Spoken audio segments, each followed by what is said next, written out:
Bismillahirrahmanirrahim. Assalamualaikum warahmatullahi wabarakatuh. Apa kabar anak-anak? Bapak harap kalian semuanya dalam keadaan sehat walafiat. Amin. Pada hari ini kita akan belajar terkait toharoh.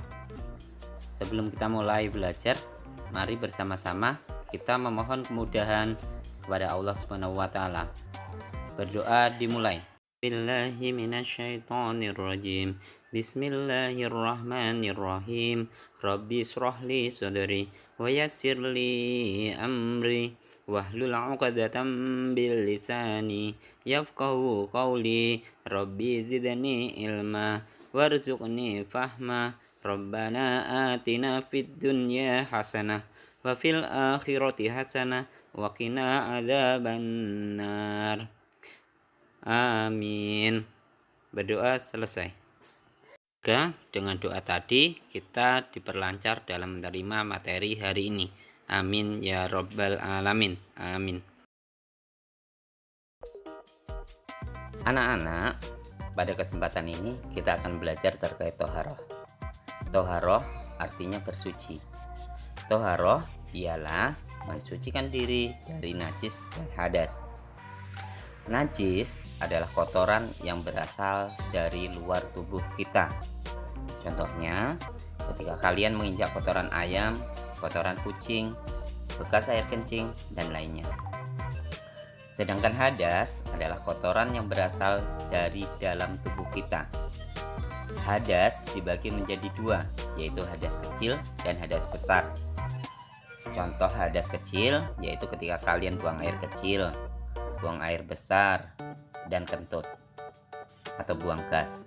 Sedangkan contoh hadas besar adalah ketika seseorang sedang mimpi basah, perempuan yang sedang haid, ataupun nifas setelah melahirkan. Jika kalian sedang terkena najis atau berhadas, kalian diharuskan bersuci. Ketika kalian bersuci, diharuskan menggunakan air yang suci dan mensucikan atau air mutlak. Air suci dan mensucikan ini contohnya adalah air hujan, air sumur, air PDAM, air dari sumber mata air, dan lain sebagainya. Ciri air suci dan mensucikan ini adalah tidak berasa, tidak berbau, dan tidak berwarna. Oke anak-anak, untuk cara bersuci sendiri itu ada 3 macam, yaitu dengan cara berwudu, tayamum, dan mandi wajib.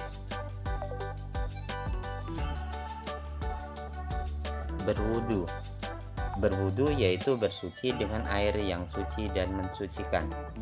Orang yang hendak melaksanakan sholat wajib terlebih dahulu untuk berwudu, karena wudu merupakan syarat sahnya sholat.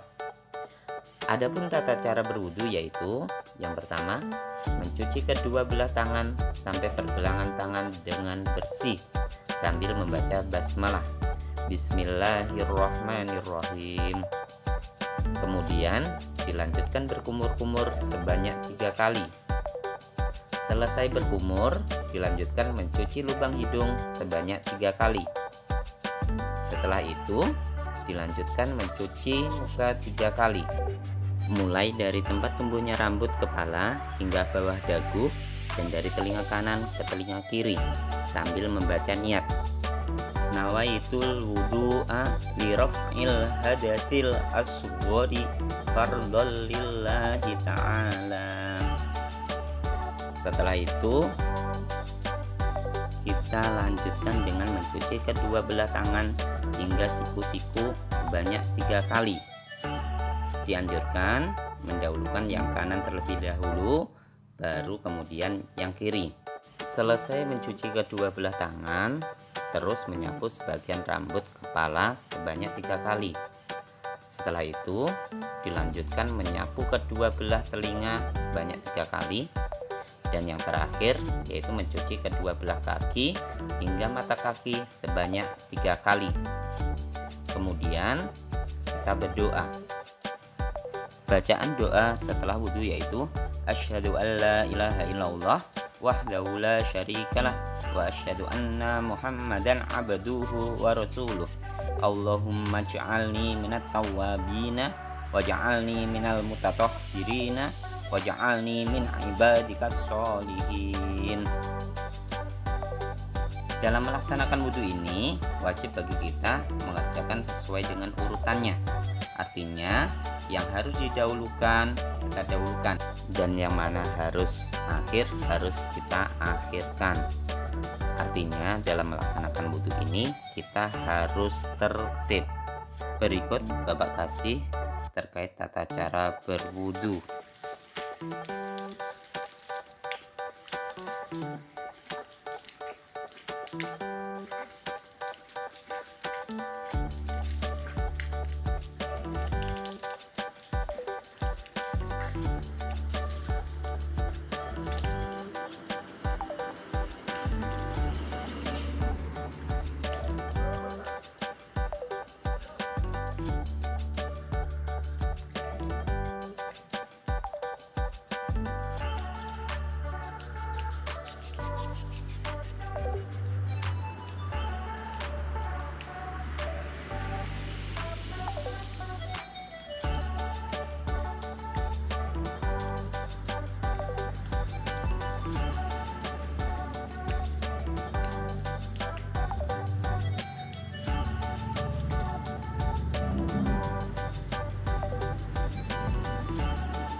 Anak-anak, ketika datang waktu sholat dan kalian sedang berhadas kecil namun tidak menemukan air buat berwudu, maka kalian bisa bersuci dengan cara tayamum.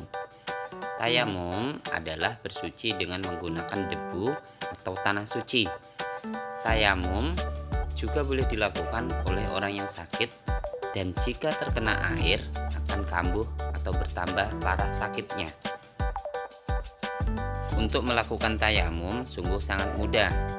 Adapun tata cara melakukan tayamum yaitu pertama niat. Niat tayamum yaitu nawaitut tayammuma li istibahatis sholati fardhol lillahi ta'ala. Saya niat bertayamum untuk dapat mengerjakan sholat fardu karena Allah Ta'ala. Setelah berniat, kemudian letakkan telapak tangan pada tempat yang berdebu, lalu diadu kedua pangkal telapak tangan kita agar debu yang kasar berjatuhan. Setelah itu, usapkan telapak tangan kita ke muka kita. Letakkan kembali telapak tangan pada tempat yang berdebu, kemudian diadu kedua pangkal telapak tangan kita agar debu yang kasar berjatuhan. Lalu usapkan debu yang menempel di telapak tangan kiri kita ke bagian tangan kanan kita, yaitu dari punggung tangan hingga ke siku, dan kembali ke pergelangan tangan kanan. Kemudian lakukan hal yang sama pada debu yang ada di telapak tangan kanan ke bagian tangan kiri kita, yaitu dari punggung hingga siku, dan kembali ke pergelangan tangan kiri. Agar kalian mudah dalam memahami tata cara tayamum, berikut Bapak kasih videonya.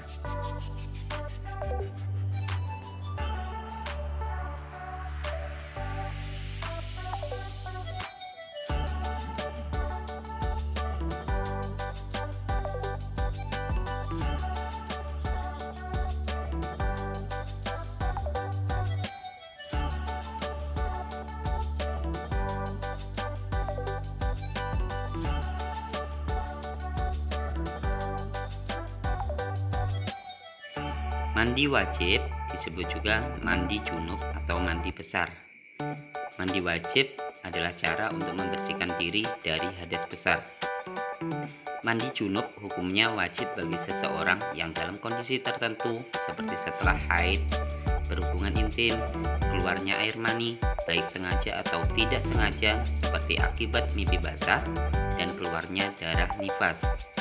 Tujuan mandi junub adalah untuk menghilangkan hadas besar sebelum melakukan ibadah. Mandi junub dilakukan dengan menggunakan air suci dan mensucikan, dengan mengalirkan air tersebut ke seluruh tubuh, mulai dari ujung rambut sampai ujung kaki.